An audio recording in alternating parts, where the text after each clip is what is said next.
Hello बच्चों, good morning. Last class में हमने देखा था कि हमने समझा था कि आवृत्तियों का विन्यास किस प्रकार से होता है। ठीक है, अब इस क्लास में हम देखेंगे कि समंकों का, आंकड़ों का चित्रमय प्रदर्शन क्यों करना चाहिए और कौन कौन से मेथड्स हैं वो प्रकटीकरण का, कि आंकड़ों को और चित्रमय प्रदर्शन क्यों करना चाहिए। क्योंकि a picture is worth 1000 words, है ना। एक चित्र हजारों शब्दों के बराबर होता है, अर्थात चित्रों के माध्यम से एक ही दृष्टि में आंकड़ों से जुड़ी हुई सारी प्रवृत्तियों, विशेषताओं का हमें पता चलता है कि आंकड़े किस दिशा में आगे बढ़ रहे हैं, कहाँ लाभ है, कहाँ हानि है। आंकड़ों की तुलना भी आसानी से की जा सकती है। आंकड़ों के विश्लेषण के लिए समय और श्रम कम लगता है और सबसे बड़ी चीज ये आकर्षक और प्रभावकारी है, मनुष्य के दिमाग पर भार नहीं देते हैं चित्र। जैसे कि किसी महाविद्यालय का परीक्षा परिणाम एक दृष्टि में हमने देखा और हमें समझ में आया परीक्षा परिणाम घट रहा है, बढ़ रहा है, क्या प्रवृत्ति है। किंतु यदि यही आंकड़ों में हम विश्लेषित होता है, हमारे सामने एक सारणी दी जाती है, तो वो उतना इंटरेस्टिंग नहीं होता है, उतना रुचिकर नहीं होता है। तो इसीलिए आंकड़ों की चित्रमय विद्या अपनाई जाती है और उसके माध्यम से आंकड़ों का प्रस्तुतिकरण किया जाता है। ठीक है, अब देखते हैं हम टाइप्स ऑफ डायग्राम्स, चित्रों के प्रकार। चित्रों को मुख्य रूप से अनेक भागों में बांटा गया है, पर हमारे जिसके आप रूप देख सकते हैं 1 डायमेंशनल, 2 डायमेंशनल, 3 डायमेंशनल चित्र, लेख, मानचित्र, व्यवसायिक चित्र। पर हमारे अध्ययन की दृष्टि से दो प्रकार के चित्र, एक विस्तार वाले, दो विस्तार वाले महत्वपूर्ण है। हम सबसे पहले चर्चा करते हैं एक विस्तार वाले, एक विमा 1 डायमेंशनल चित्रों की चर्चा करते हैं। 1 डायमेंशनल चित्र है वो अनेक प्रकार के होते हैं, जैसे रेखा चित्र, रेखा के रूप में प्रस्तुतिकरण होता है। सरल दंड चित्र, सरल दंड के रूप में प्रस्तुतिकरण। बहुमुखी दंड, बहुमुखी दंड चित्र जब दो से अधिक प्रकार के हो तब बहुमुखी अंतर्विभक्त दंड चित्र, प्रतिशत दंड, अंतर्विभक्त दंड चित्र। अन्य दंड चित्रों में द्विदिशा दंड चित्र, विचलन दंड चित्र, जनसंख्या स्तूप। आइए एक एक की चर्चा करते हैं। रेखा चित्र, रेखा चित्र से क्या अभिप्राय है, ये कैसे बनता है। तो जब आंकड़ों में एक ही प्रकार के टाइप्स हो और उनमें अधिकतम सीमा के बीच अंतर ज्यादा नहीं हो, उस स्थितियों में होगा। देखते हैं हम रेखा चित्र। बार जन्मे के बच्चे का, पहले बच्चे का बार मान लीजिए 7 किलो, तो केवल एक रेखा खींचनी थी 7 का। दूसरे बच्चे का बार 70 किलो, 70 तक। तीसरे बच्चे का बार 80 किलो, केवल मात्र एक रेखा खींच सकती है 80 किलो, है ना। ये वापस 50 किलो, ये होता है रेखा चित्र। तो यदि एक तथ्य से संबंधित और मूल्यों की संख्या अधिक हो तथा न्यूनतम और अधिकतम मूल्यों का अनुपात कम हो तो एक उचित मानदंड के अनुसार, सबसे बड़ी चीज क्या होती है, स्केल, पैमाना होता है। क्या होता है पैमाना, क्या कि 1 सेमी के लिए रेखा चित्र डाल सकते हैं। ग्राफ पर बनाया तो 1 सेमी इज इक्वल टू, हम क्या ले रहे हैं, 1 cm is equal to 10 kg, है ना। 1 सेमी बराबर क्या है 10 किलोग्राम। तो 5 सेमी किसको लिखते हैं 50 किलो पर 7 सेमी 70। ये पैमाना लेना बहुत जरूरी होता है। ये हम अपने पृष्ठ की साइज और प्रस्तुतिकरण के तरीके से निर्धारित करते हैं। आइए देखते हैं सरल दंड चित्र। सरल दंड चित्र में क्या होता है, एक समान ऊंचाई और एक समान चौड़ाई में सरल दंडों की रचना की जाती है। व्यक्तिगत मूल्यों, काल श्रेणी और स्थानानुसार समूह श्रेणी के प्रदर्शन के लिए दंड चित्र उपयोगी है ना, काल श्रेणी विश्लेषण में। और सभी दंड चित्र क्या होता है, एक निश्चित पैमाने से बनाया जाता है। यहाँ हम पैमाने लेंगे, देखिए वर्ष है, ये वर्ष का एक दंड चित्र बनाएंगे, मान लीजिए 1901, 1911, इस प्रकार 1951 से शुरुआत करते हैं, 51, 61, है ना। ये दंड चित्र 1951, 61, 1972, 1981, इस प्रकार से। ठीक है, ये एक तरफ इधर जनसंख्या हम ले रहे हैं, यहाँ पर हम 1 सेमी बराबर क्या ले लेते हैं, करोड़ों में जनसंख्या 1 सेमी बराबर 1 करोड़। ठीक है, तो 1 सेमी बराबर 1 करोड़ लेते हैं, तो यहाँ 10 करोड़ ले लेते हैं। 1 सेमी बराबर 10 करोड़, तो 10 करोड़, 20 करोड़, 30 करोड़, 40 करोड़, 50 करोड़, 60 करोड़, 70 करोड़, 80 करोड़। ठीक है, ये देखिए। अब हम सरल धन चित्र का रचना करते हैं। मान लीजिए 1951 की जनसंख्या है 30 करोड़। ये सरल धन बनाया हमने, चाहे तो इसमें कलर कर सकते हैं, आकर्षक बनाने के लिए ये डिजाइन दे सकते हैं। 1961 में अगर संख्या होगा 33 करोड़ तो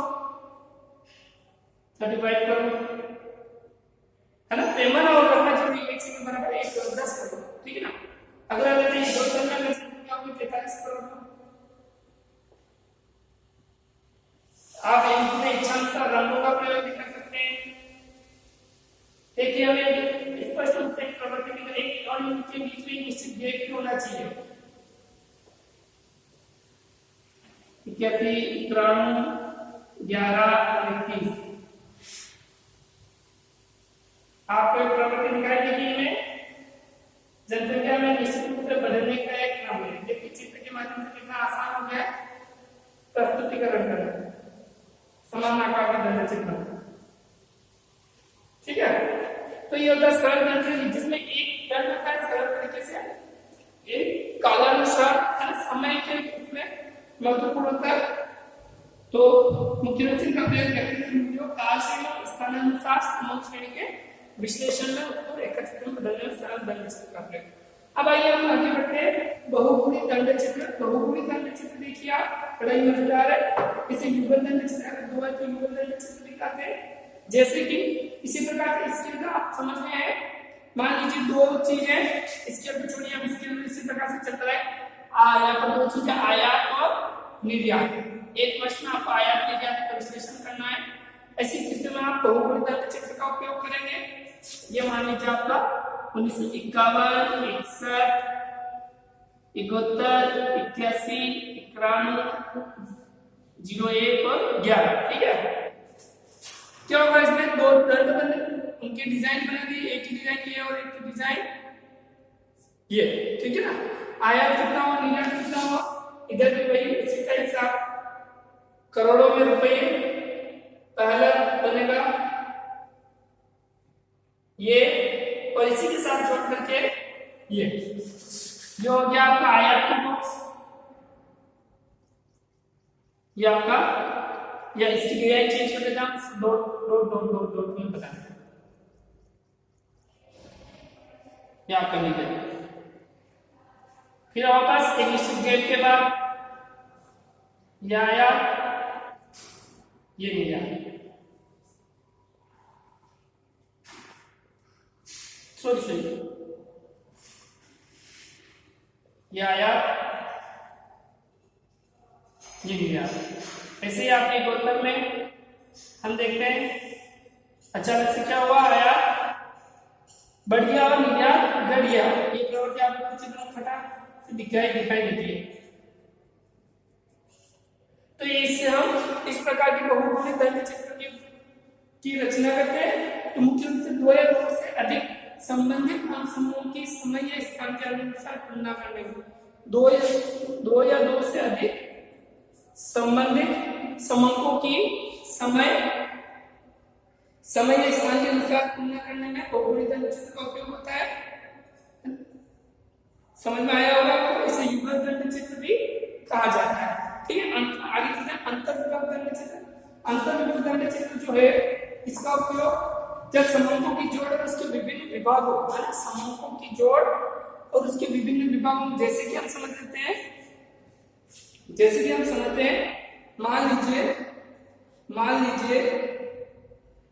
मान लीजिए एक स्कूल है, कॉलेज है, कॉलेज में अलग अलग संख्याएं हैं, उन संख्याओं की समस्त संख्या और एक कॉलेज की कुल जनसंख्या, और उसमें भी संख्यावार क्या संख्या है।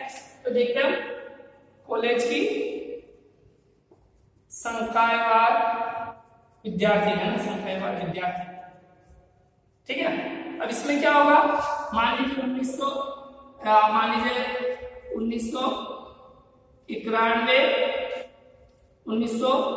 2001, 2011। ठीक है, अब हमें चित्र में वही स्केल, आपको एक निश्चित स्केल लेना है।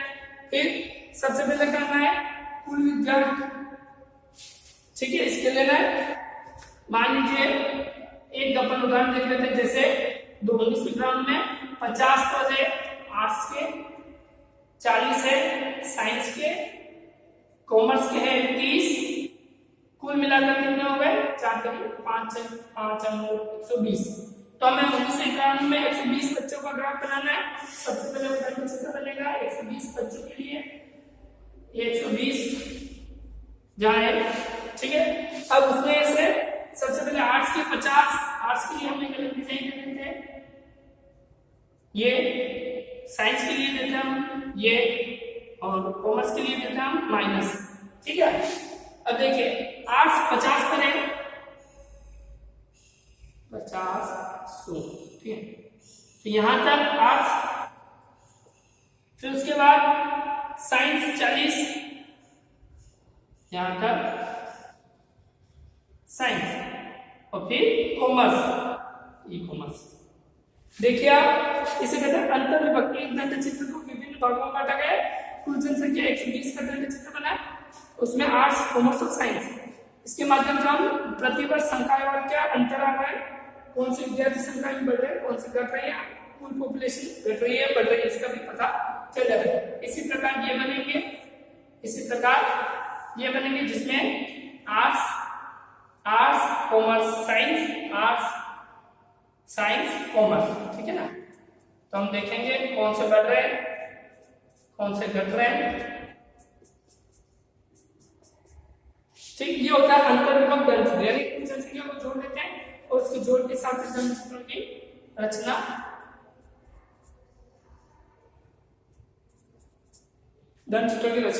करते हैं।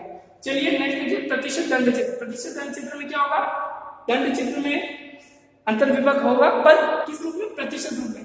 प्रतिशत रूप में कैसे, देखिए विद्यार्थी 120, इन 120 विद्यार्थियों को हम क्या मान लेते हैं, 120 विद्यार्थियों को क्या मान लेते हैं, कुल प्रतिशत 100%, ठीक है। अब प्रत्येक कॉलम के लिए कितना प्रतिशत निकलेगा, तो आर्ट्स का प्रतिशत निकालेंगे 50/120 गुना 100, इसका प्रतिशत निकलेगा।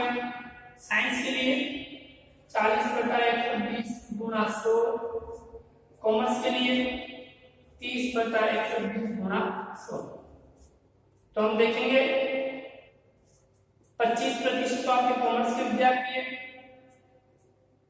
30% आपके ये विद्यार्थी है, और 45% विद्यार्थी क्या आर्ट्स के।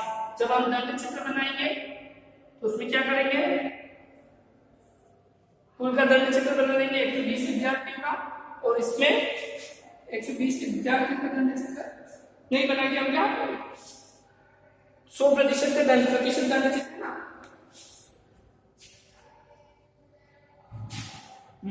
कुल विद्यार्थियों का दंड चित्र है 120 विद्यार्थी। 120 विद्यार्थियों में से 45% कॉमर्स आर्ट्स, 30% साइंस और 25% इनके लिए अलग अलग डिजाइन हम दे देंगे। ये होगा प्रतिशत अंतर विभक्त चित्र। क्लियर, आपको समझ में आया प्रतिशत अंतर विभक्त चित्र। सो इसको थोड़ा सा रुकिए, है ना। हम इसमें लेंगे 100, कुल मार्क लेंगे 100% का, ठीक है। इस 100% को लेने के बाद समस्त दंड आ रहे इसमें कितने हैं, 100% वाले बनेंगे। कहा दिया 1991, 2001 और 2011 समस्त 100% के बनेंगे। बस इसमें प्रत्येक वर्ष में इनका प्रतिशत परिवर्तित हो जाएगा। जैसे 45 था, ये 46 हो गया, ये 29 हो गया, और ये भाग हो गया 46, ये 46 था, ये 29 हो गया, और ये हो गया 23%। फिर इसी 100% को वापस लेंगे, ये हो जाएगा 21%, ये हो गया 32%, ये हो गया 47%, ठीक है ना। तो अंतर विभक्त चित्र में प्रतिशत तो बराबर लेंगे, प्रत्येक नियम के प्रतिशत बराबर, केवल वर्गवार प्रतिशत में होने वाले परिवर्तन, यानी कि सापेक्ष परिवर्तन को दिखाता है। किसको दिखाता है, सापेक्ष परिवर्तन प्रतिशत वाला, और ये निरपेक्ष परिवर्तन को दर्शाता है, ठीक है ना। ये प्रतिशत अंतर विभक्त दंड चित्र। क्लियर, यहां तक क्लियर। ये आपका हो गया। एक बार देखिए रेखा चित्र, सरल रेखा की चीजें, सरल चित्र में सरल दंड बनाएंगे, बहुभुज दंड या विभुज, 2 या 2 के 3 भी हो सकते हैं, 3 के 4 भी हो सकते हैं, है ना। आर्ट्स कॉमर्स साइंस तीनों का हो सकता है, फिर अगर थोड़ा स्पेस छोड़कर तीनों का आर्ट्स कॉमर्स साइंस हो सकता है। ठीक, अंतर विभाग में इनकी जितनी मात्रा है उस अनुसार इनको अंतर विभाग किया जाता है। सापेक्ष परिवर्तन में प्रतिशत, इस प्रतिशत विभाग में सभी का प्रतिशत निकाल के 100 में से इनका करके इनकी सापेक्ष परिवर्तन की तुलना की जाती है।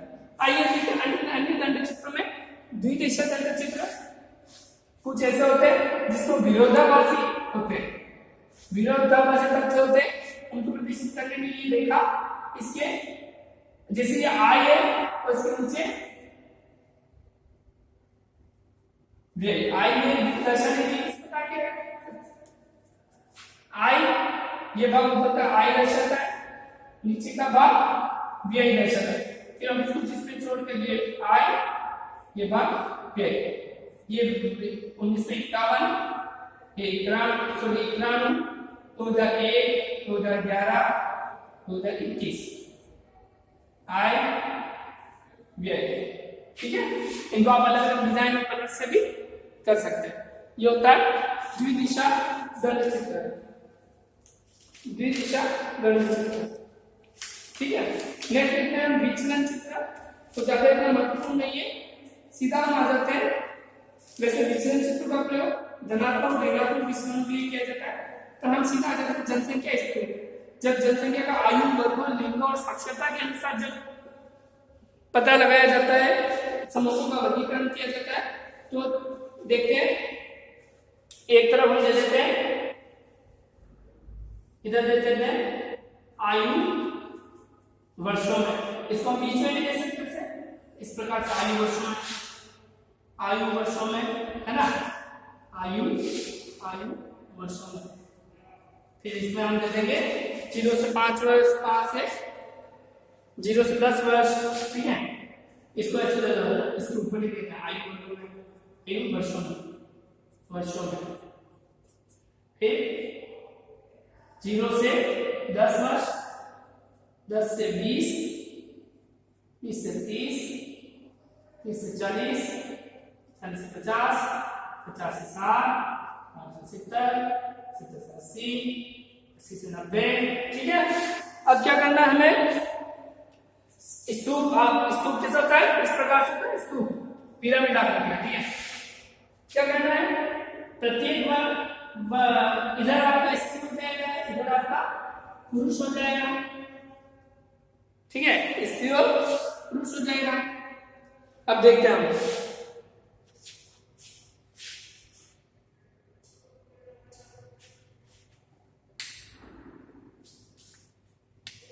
इधर मान लीजिए इधर स्त्री 10, 20, 30, 10, 20, 30।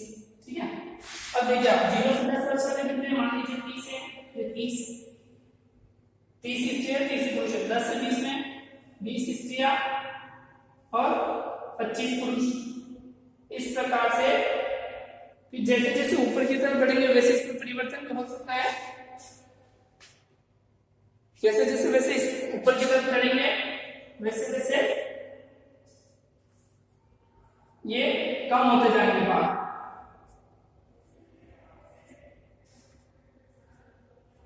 जनसंख्या कम होती जाएगी ऊपर की तरफ।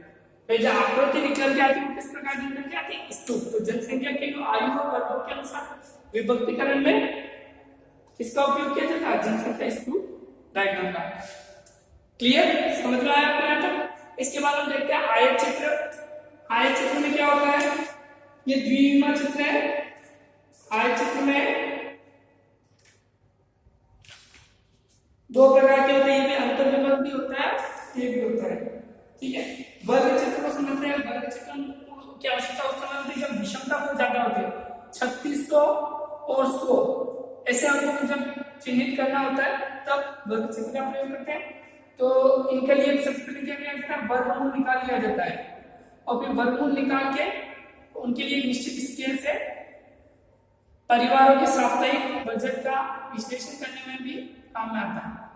इस प्रकार से वर्ग चित्र बनाते हैं। जैसे जैसे वर्ग चित्र होता है वैसे ही क्या बनता है, उसे और अधिक आकर्षक बनाते हैं वृत्त चित्र से। एक एक परिवारों का साप्ताहिक परिवारों का बजट का विश्लेषण करने में इस प्रकार के चित्रों का प्रयोग। एक महत्वपूर्ण होता है पाई डायग्राम, जो होता है वृत्त है 360 वो होता है, और जिस भाग का जितना आता है उसको 360 डिग्री से मल्टीप्लाई करते हैं, और फिर अलग अलग पार्टीशन, पारिवारिक खर्च, पर ये खर्च खाने पर खर्चा,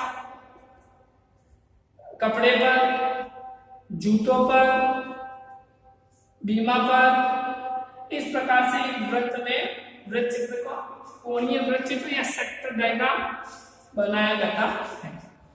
तो आशा है आपको आज चित्रों का, समूहों का चित्रों के द्वारा प्रस्तुतिकरण समझ में आया होगा। धन्यवाद।